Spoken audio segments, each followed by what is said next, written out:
Hey guys, Bike here, and I'm back again with another build guide review this time. This is for the Void Knight. This is Time Rod Javelin. All gameplay that you are watching was taken at 1,000 plus corruption. Thank you. So Time Rod Javelin.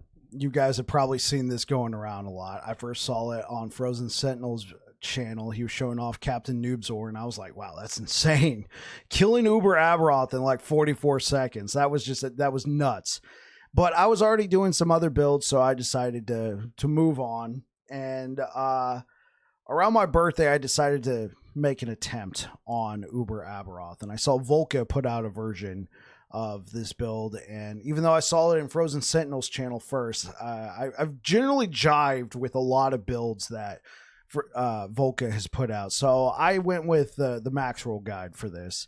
And it was okay. I wasn't able to kill him, and spoiler alert, I still haven't killed Uber Aberoth with this build. I've gotten about 50% of the way there. We'll go over that in a little bit. So I made several attempts on my birthday. It didn't work out. And then I went and streamed Expedition 33 for a little while. And then when I came back to the game, I'm like, hey, let's keep playing that Time Rod Javelin build. I was having a really good time with it. And one thing I noticed about the build is that it was able to clear like all content with ease. Like I was just doing like straight off the rip. I was able to do 800 corruption and I kept it there for most of my run. So when I streamed this build, I streamed for 5 days playing about 2.5 to 3 hours a night.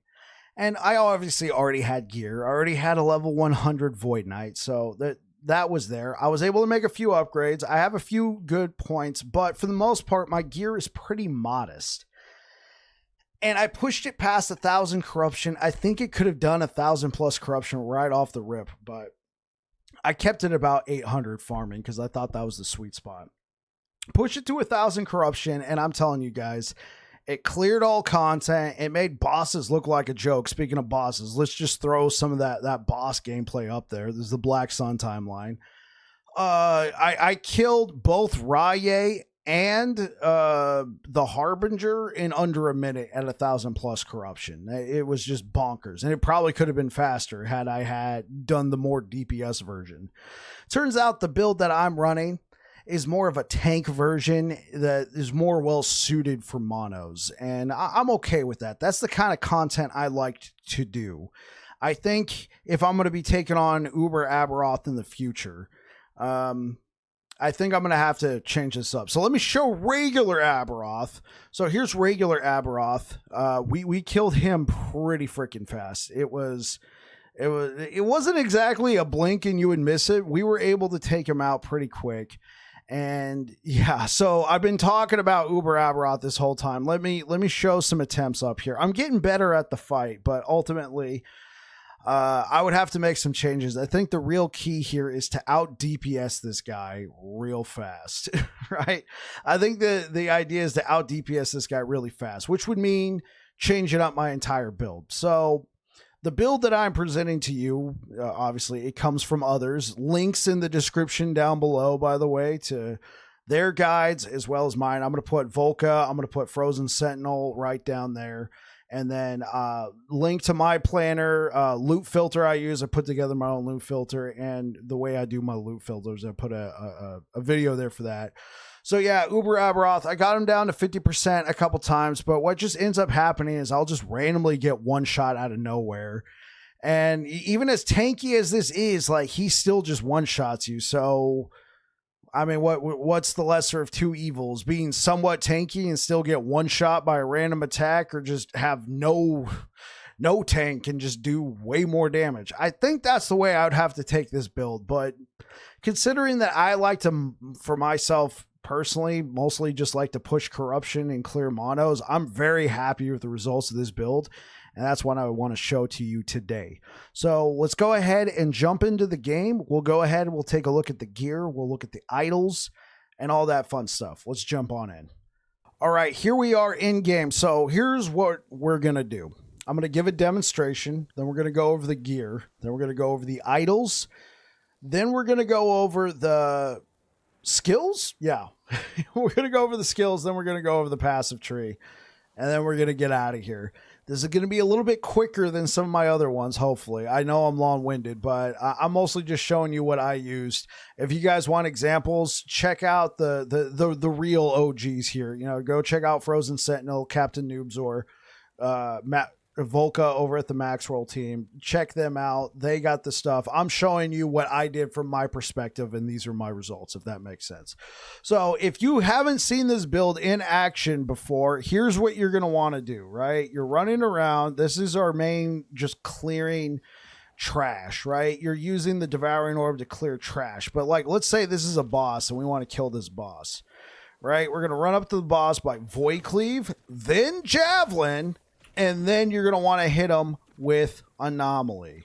That is the combo right there. And then you're going to do a ton of damage. So let's showcase that again. You're going to run up, Void Cleave, Javelin, Anomaly.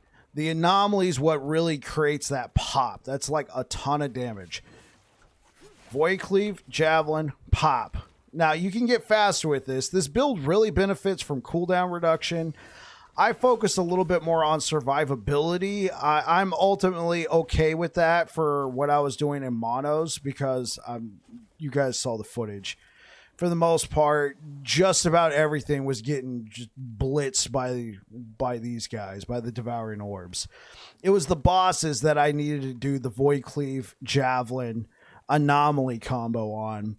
And for the most part, it really messed them up. Like, the cooldown reduction is going to be coming in real handy when you're taking on Uber Aberoth.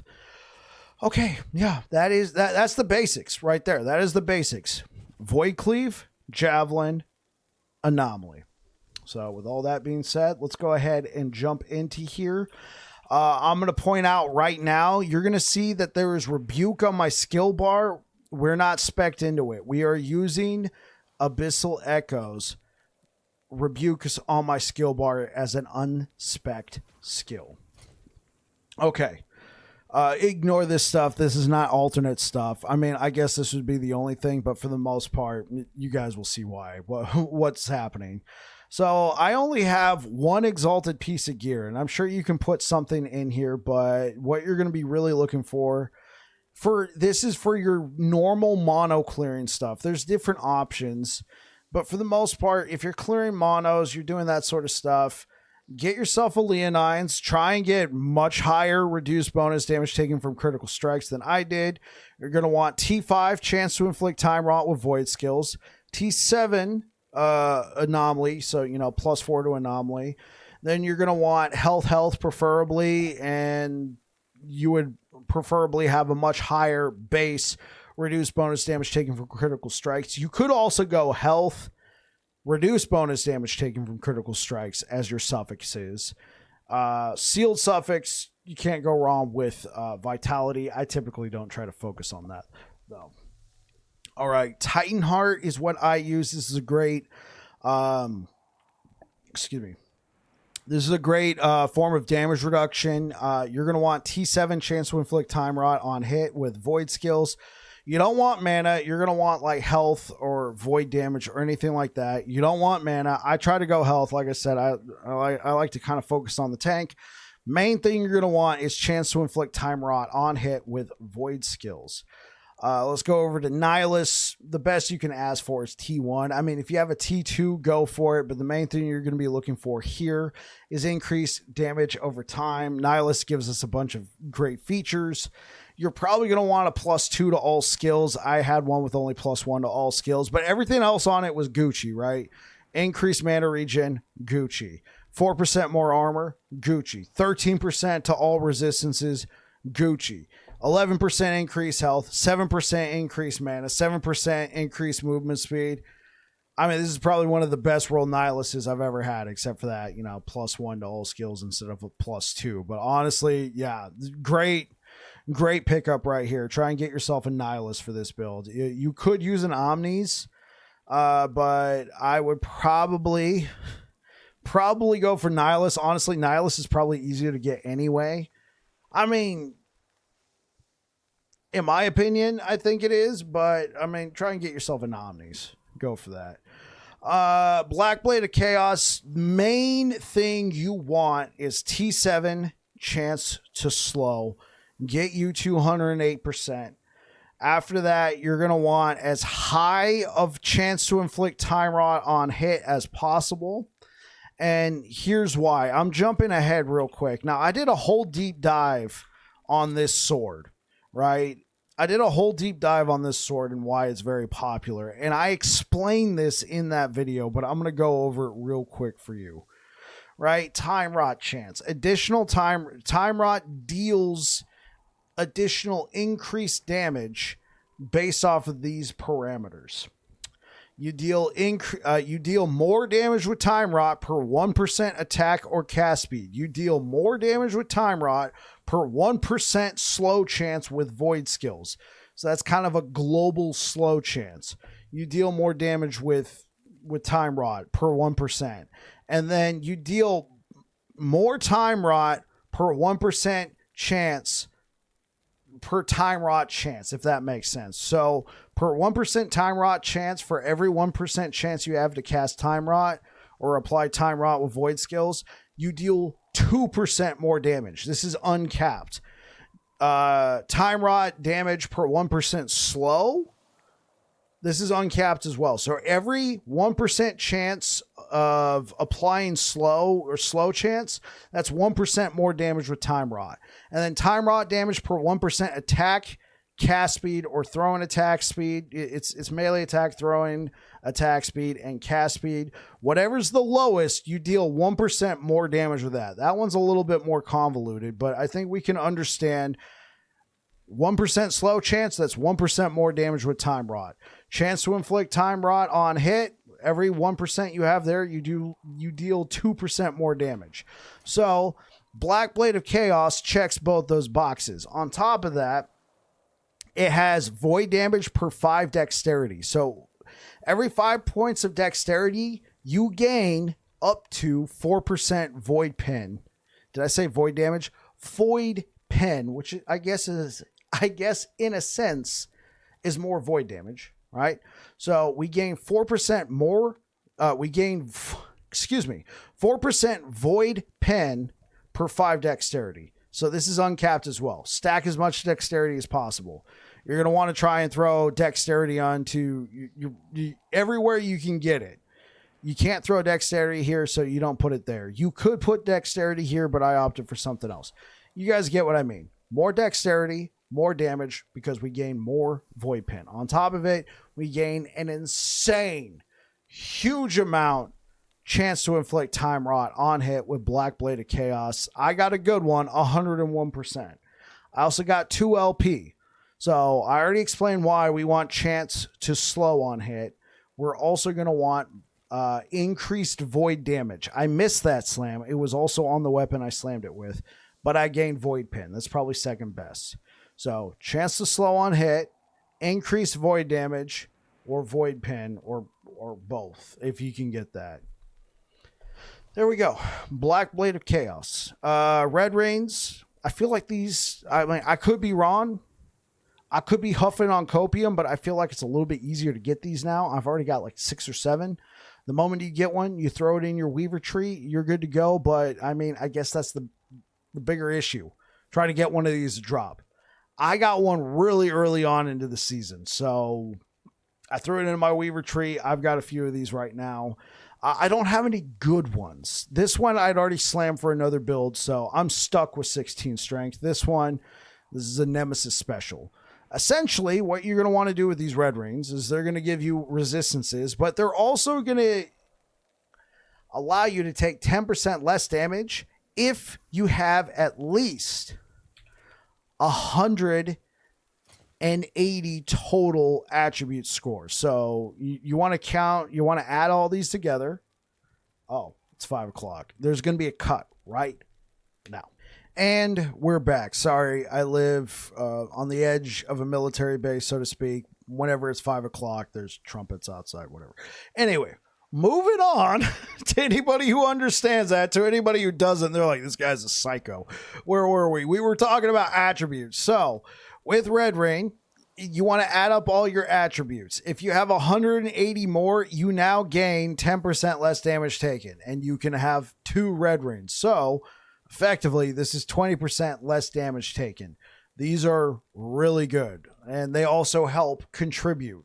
If you have a +5 to all attributes per ring, that's 25 attributes, right? There's 5 attributes, right? So you get 25 points per ring. So 2 of these rings, you already have 50, right? You already have 50 between the both of these. So you just got to get the rest on your own.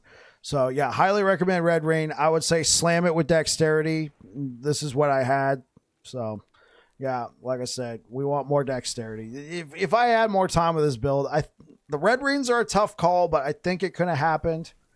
We shall see. Viper Tail. You might be wondering, why in the world is this guy using Viper Tail? Well, it's not for the melee attack speed. I mean, that adds to it.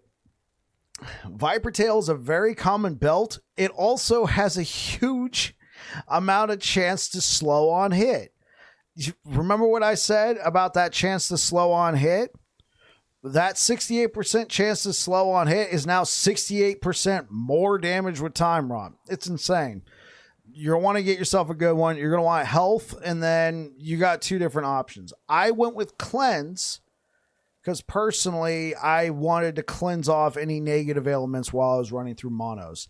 If you're going for giga damage, you're going to want cooldown reduction. The reason why is so you can use anomaly more often. We will discuss this in the anomaly section, but essentially, remember that pop I did? Here, let me show it off real quick. Right. Void Cleave in, Javelin, pop, right? You see all that damage, right? Well, you do that through anomaly. So lower cooldown on anomaly. And yes, you guys are hopefully picking up what I'm putting down. So that's where cooldown would come into play on your gear. But personally, I wanted a more just, running through monos, and I wanted that to stay alive. So I went with cleanse. Okay, atrophy. So what you're really looking for on atrophy is probably not throwing attack speed. This is a carryover from another, from another belt. You're probably going to want to throw on dexterity, or probably cast speed. Remember, I explained the time rot section, whatever the lowest is, whatever your lowest attack speed is between cast speed, throwing attack speed, melee attack speed, that's how much more damage you get to add. Well, right now, you guys can probably, I grabbed the wrong one. Let me grab my face. My lowest right now is cast speed at 36%. So if I had cast speed on my gloves, right, that would be more damage because it would now raise it up. If I could at least meet the melee attack speed and be at 48% by having cast speed on my gloves, that would be some more damage. I think the whole thing's convoluted. I think they should rework that. It's a little stupid, but yeah, you're probably going to want to go for cast speed because that throwing attack speed, I mean, you throw it once, then it goes on cooldown. We ain't spamming nothing. Health, it's great for survivability, but let's discuss atrophy, why we're using it. Well, it has a huge amount of increased time rot duration. There's not a lot of sources of increased time rot duration. On top of that, gives us a chance to slow on hit. Remember what I said earlier, 1% chance to slow on hit, 1% more damage. You guys, yeah. On top of it, we also penetrate damage. We also gain pen against all resistances for damage over time. Time rot is damage over time, so 22% pen. That's not too bad. The main reason why you use atrophy is the time rot duration. That thing is huge. Essentially, when we use anomaly, right, the way we get the pop is essentially when enemies return to the present, all damaging ailments currently applied to them apply faster. So essentially, we hit them with the time rot. That what happens is they're not taking just more damage out of nowhere. We're dealing all that damage that would have been dealt real quick. It's going by real fast, and on top of it is being giga juiced by Mark of Rot. So now that we're speeding up how fast those ailments go, if the ailment would have lasted longer, hint time rot duration, you're going to deal more damage in that same window, so to speak. Hopefully I explained that right for you. So atrophy is a great pickup. Let's talk about Foot of the Mountain. Great pickup right here. Main reason why we use it. It's not for the movement speed. It's not for anything else. May I direct your attention to that plus 12 to all attributes. Remember Red Ring? Plus 12 to all attributes, guys. On top of it, that's plus 12 dexterity, which, yeah, you guys are smart. You guys are smart. There we go. Plus 12 to all attributes. It helps meet the threshold for Red Rain, and it gives us more dexterity. It's a great pickup. We don't really use the converting the dodge rain or anything like that, but that does have its applications. You can get this from the boss, the Lightless Arbor boss. I farmed a 2 LP, and then I was able to get movement speed and health on it. You could also go for cooldown reduction. Like I said, I'm going for more of that tanky run through monos feeling, but cooldown reduction would probably take you a lot further. Or cast Frenzy on hit after you use a traversal skill. Frenzy is a buff. It gives you 20% more cast speed, attack speed, all that. That's a more damage buff. You could go for that as well. I'm just going for health. Just trying to stay alive.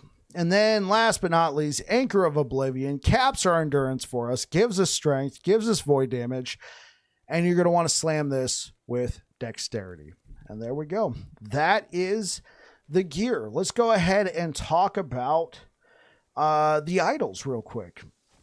So the main idols you're going to want is this increased dot duration idols, and then you're probably going to want increased increased void damage over time. I was able to get these ones with health, and honestly, this is just fine. You're mostly looking for increased time rot duration.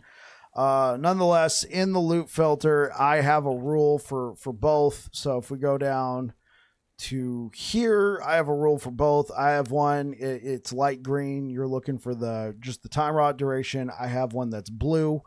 That's going to be, it has both. There we go. That's what you guys are going to be looking for. Try and get yourself some increased time rot duration. With these little idols over here, since you can only equip 2 of these four slot ones, I found some with increased void damage over time. The throw and attack critical strike multiplier does nothing for us. Increased damage with smite. We're not even doing smite. We're just looking for increased void damage over time. And then any resistances that you are lacking, just try and slam it in there with whatever space you got. Like I said, you're mostly looking for the time rot duration. Let's go ahead and talk about the blessings. All right, pretty straightforward. Excuse me. You kind of take whatever you want from these timelines. Right up here too. I hate this timeline, so yeah, forget it. So let's go over what you're going to actually want. So in the Black Sun timeline, I went for increased void damage. Ending the Storm, I went for lightning resistance. If you don't need this, you can go for mana or health. Now, health regen wouldn't be that great for you because we're using Titanheart. Reign of Dragons, you're going to want slow. Chance to slow on hit. That 95% increased chance to slow is 95% more damage. Yes, sir. And then Spirits of Fire, you're going to want to pick up the armor. You could also go for frailty, I suppose, if you want that as well, but I'm going for armor. And then over here, we're going for armor. All right, let's go ahead and talk about the skills. So the main way we got Devouring Orb set up is it's going to auto cast while moving, right? It's going to auto cast for us. So we move around, auto cast. It's very nice for that. And then we're going to pick up the Abyssal Juggernaut Void Essence chance on hit. This is a 75% chance to give us Void Essence. We'll explain the Void Essence in the passive tree section. 5 points into Void Adept gives us more void damage and mana regen. If we can pull off 90 vitality, which is pretty rough since we're already trying to stack dexterity, these values are doubled. Then we're going to go over here. 2 points, 2 points, 2 points. We're going to want to put 4 points into Eternal Decay. Get that damage over time. If you have an extra point laying around, like you have a +2 to your Nihilist, put it here in Abyssal Juggernaut. You could drop Cosmic Impact. I personally liked having the void damage it brings. I think this was a great setup. I pushed 1,000 corruption with this. I think this is fine. You can go with what works for you, though. Abyssal Echoes. So let's talk about this, right? So this is kind of an interesting one. You might be wondering, well, how are you proccing it? It's not on your bar. We're proccing it here. So it's being procced indirectly. Well, why do you got 4 points and Embrace the Darkness? It doesn't work if you don't cast it. You know, you have to directly cast it. Guys, I'm going to let you in on a little known secret, suppose. There's nether coating, right? So you might be wondering, well, what's nether coating? Embrace the Darkness. When you directly, even though that's what it says, directly using Abyssal Echoes grants you nether coating for 5 seconds, granting you increased attack speed with your melee and throwing attacks and causing you to deal more damage to blinded enemies when you directly use this. So how's this working? It's been bugged for forever. It's said that since beta. They still haven't fixed it. This season, they said they fixed it. They didn't. It's still bugged. At this point, just make it a feature, EHG. It's still bugged. Your game's still broke. With that one, just be like, well, it works indirectly. Like, they can't fix it. Every time they say they fixed it, it doesn't work. We can still proc it with Void Cleave. There's nether coating right there. That's all I'm going to say on the matter. It's been like this since beta. I've been doing it this way this entire time, and I haven't changed yet because EHG hasn't fixed it yet. I mean, EHG fix it. If EHG fixes it, I'll then consider it. But yeah, Embrace the Darkness gives us nether coating. While we have nether coating, we have 45% time rot chance. That's essentially 90% more damage with time rot while nether coating is active, not taking into account all the other buffs that we get with it. This is a big damage increase right here. Go over here, grab 4 points into Abyssal Decay Duration, 1 point into Myopia, 1 point into Fragility, and 3 points into Crumbling, for which means the enemy now, when they are affected by Abyssal Echoes Decay, they take 24% increased damage over time. All of this being procced by Void Cleave. So with all that being said, let's go ahead and talk about Void Cleave. So you guys have seen me use Void Cleave in the past to varying degrees of success. I've done whole builds based around it.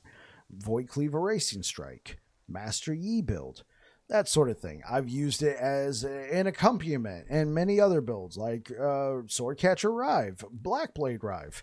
And this is no different. This time this is my favorite skill in the game, guys. This skill, the way it works, it's so versatile, right? So we're not going down the crit route. No crits. What we're doing, 1 point into the depths, 3 points Abyssal Walker, 1 point Gravity's Edge. What that does is it turns Void Cleave into a movement skill. I've used this so many times, I assume you guys know that. But if you didn't, I've done my due diligence. 3 points into Dark Pathway for cooldown reduction. We're going to path up here and take Nether Charge. That means we have one more charge. The reason why this is important, and for the most part, I usually don't take it on my builds because I typically use Dark Strides. They're a pair of boots. I'm not using Dark Strides because I need Foot of the Mountain. So pathing up here gives us an additional charge. Very important, right? Well, I mean, I guess you can get away with not using an additional charge, but that's, how do I put this? We're losing damage when we're not able to do this, right? So typically you're going to want, like, how do I say this? You're going to want multiple charges so you can get around faster, as well as you have more opportunities to apply hits with Void Cleave and Javelin. So let's continue. So grab another charge. If you don't want to do that, that's fine. You can put those points elsewhere. 2 points into Fraying Strikes, 1 point into Resonating Cleave, which it casts Abyssal Echoes after we use Void Cleave. 1 point into Warp Decay. 5 points into Dismantling Throws. If Void Cleave hits at least one enemy, your next throwing attack applies 5 time rot stacks. So this is why I say it's very important to void cleave. Void cleave, Javelin, anomaly. I don't know why I paused there. I'm sorry. Let's talk about Javelin real quick. It's pretty simple. We're just grabbing everything that gives us a more damage multiplier, more damage, more damage, more damage, a little bit less on the mana cost. Go over here, more damage, that sort of thing. We're just grabbing whatever gives us some more damage. And then under battle standard, this is why Javelin has a 6-second cooldown. We throw it, 6-second cooldown. Javelin deals 300% more damage. We also gain increased damage per attunement. So having all that extra all attributes comes into handy because now we have, excuse me guys, we have an additional 22 attunement, which is giving us some more damage with battle standard. That's if we're standing in the radius. If we're standing in the radius. So when we throw it, when we throw it, we're standing in the radius, we're doing a little extra damage. So if you didn't know, the way these builds work with the dots, when we apply a dot, the skill that applies that dot, anything generic like this, Javelin deals more damage, Javelin deals more damage, damage over time in this case would work. The dot itself takes on those aspects. It applies to the dot. So when we take all these more multipliers inside a Javelin, the time rot is getting all those more multipliers on top of all the more multipliers built into time rot because of the passive tree. There we go. Let's talk about anomaly real quick. We're going to want to put 1 point into void touch, 1 point into immediacy. So what happens when we put a point into immediacy is anomaly no longer sends enemies forward in time. Normally this works as a combo skill. You press this, what would happen? This guy would disappear and he would go forward in time. So what you would do is you would press this button again. It would show a combo. You press this button again and he would come back to the present day, so to speak. And then when that happens, all this stuff applies to him when that happens. And there's multiple different ways you can build into this, but essentially by putting 1 point into immediacy, we now do away with that combo. When we press this button right here, all of that stuff I said that was going to happen applies right away. We don't have to send him in the future, press a button, have him come back. So let's talk about everything that we're applying. So we get a time bubble that goes onto us. We get temporal mastery, makes the time bubble last longer. We have the time bubble follow us. While in the time bubble, we gain 20% attack speed, 20% cast speed. This is a more damage multiplier now. Cooldown recovery speed for the time bubble.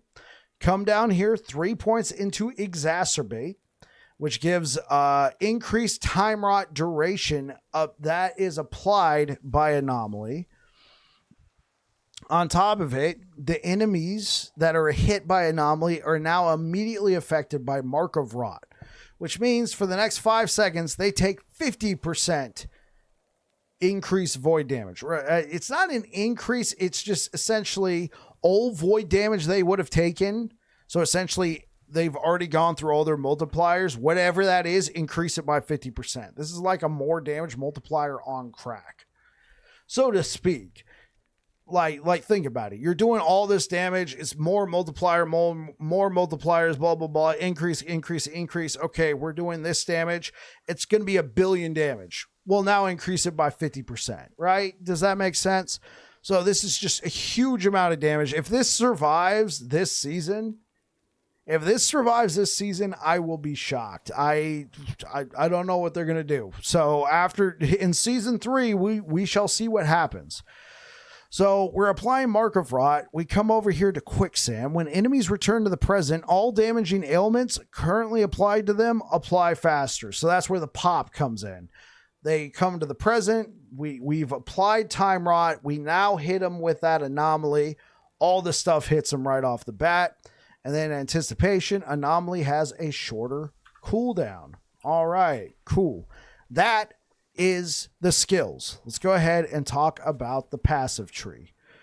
7 points into Juggernaut gives us some strength, fire, void resistance. 8 points into Fearless gives us 8 points of vitality. 5 points into Armorclad gives us armor and damage taken from nearby enemies reduced by 10%. Nice. 5 points into Valiant Charge. This applies to Void Cleave. Now it's a movement skill. 5 points into Blade Master gives us 30% increased sword attack and cast speed. This is a 30% more damage multiplier, essentially. And then no points into Paladin or Forge Guard. Everything goes into Void Knight. Let's discuss it. 6 points into Abyssal Endurance. 1 point into Devouring Blade. 5 points into World Eater. Now, you might be wondering, why are we putting 5 points into World Eater? We're not doing melee void damage. You're right, but we are doing void damage. This is a split, all right? This isn't 2.5% melee void damage leech. This is 2.5% melee damage leeches health, 2.5% void damage leeches health. If you were doing melee void damage, this would be a 5% leech, but since we're just doing void damage, it is 2.5%.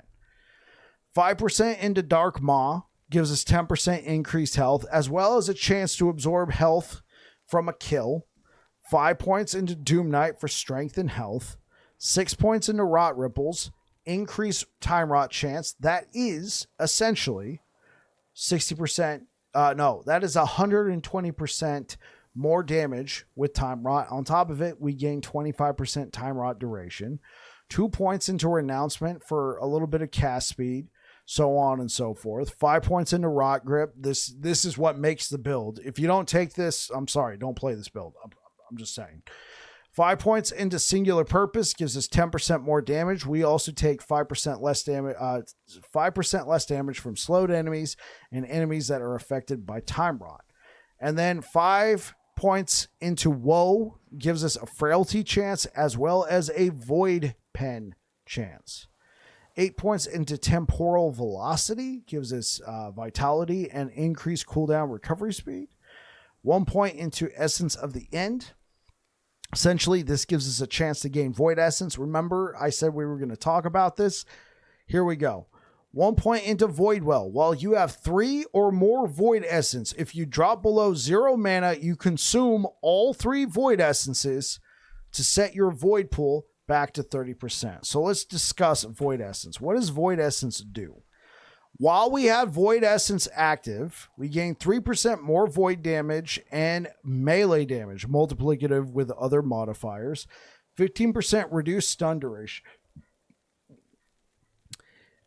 and it stacks up to 3 times. So 3 times 3, this is 9% more Void damage while active. And then if we drop below 0 mana, Void Well consumes all 3 of your Void Essences and you gain mana back. So this is a guarantee to make sure we don't run out of mana.